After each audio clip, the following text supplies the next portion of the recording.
Good morning. Are you Veronica Randall? It's Gianna. And Miss Randall was previously in court and clause numbers 25 DCCR 0246 and 0247. Entered pleas of guilty to theft of property with previous convictions, a state jail felony. Also entered pleas of true to prior convictions, which enhanced this to I believe, second degree felony for punishment purposes.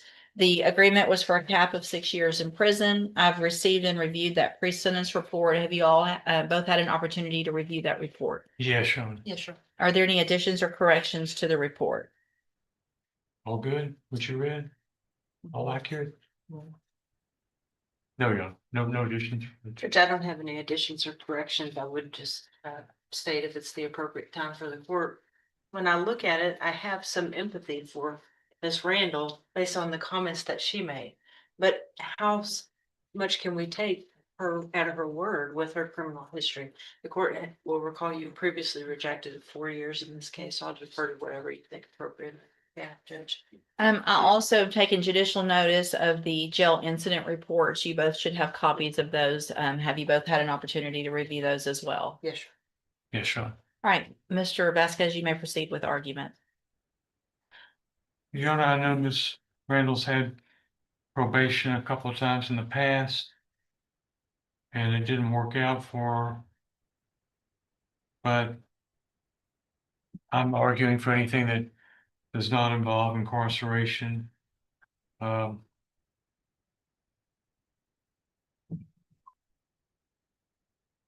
the court to just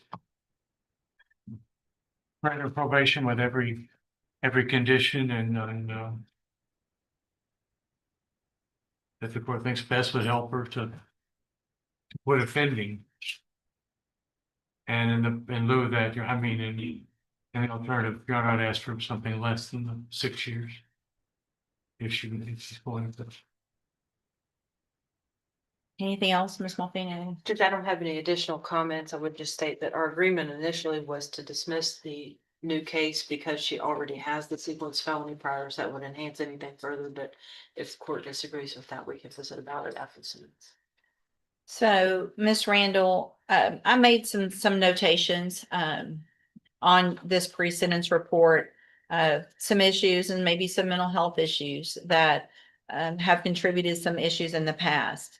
However, there's nothing in here that makes me believe that any condition you may have is what requires or makes you go out and do what you've done. Literally since 1981. Your first theft that I have here was from an arrest from 1981.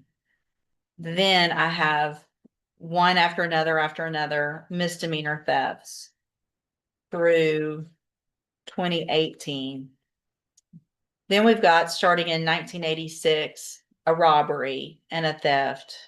And then we've got 13 felonies since then.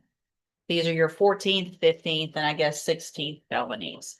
At some point, you got to figure it out. There's opportunities when you are not incarcerated and not on probation to get the help that you need if that's what you think is the problem. I think the problem is you just like to go steal or rob, because I mean, we've got robbery, aggravated robbery, another robbery. Anyway, so at this time, in each of your cases, I'm going to find that you entered your pleas of guilty freely and voluntarily. Find that you also entered your pleas of true to those prior convictions freely and voluntarily. In cause number 25 DCCR 0246, find sufficient evidence to find you guilty, and at this time find you guilty of theft of property with previous convictions. Find the other previous convictions true, sentence you to a term of 6 years in the institutional division of the Texas Department of Corrections. You will receive credit on that sentence for any time that you've been in custody that the law gives you the right to receive. In cause number 25 DCCR 0247, I'm also going to find sufficient evidence to find you guilty, find those prior convictions true, sentence you to a term of 6 years in the institutional division of the Texas Department of Corrections. You will also receive credit on that sentence for any time that you've been in custody that the law gives you the right to receive. These cases will run concurrently, which means together at the same time. I will sign a dismissal in clause number 25 DCCR 1686 as part of this agreement. I'm handing you the trial court certifications in each of your cases that shows that these were agreements that I followed, and so you've waived your right to appeal.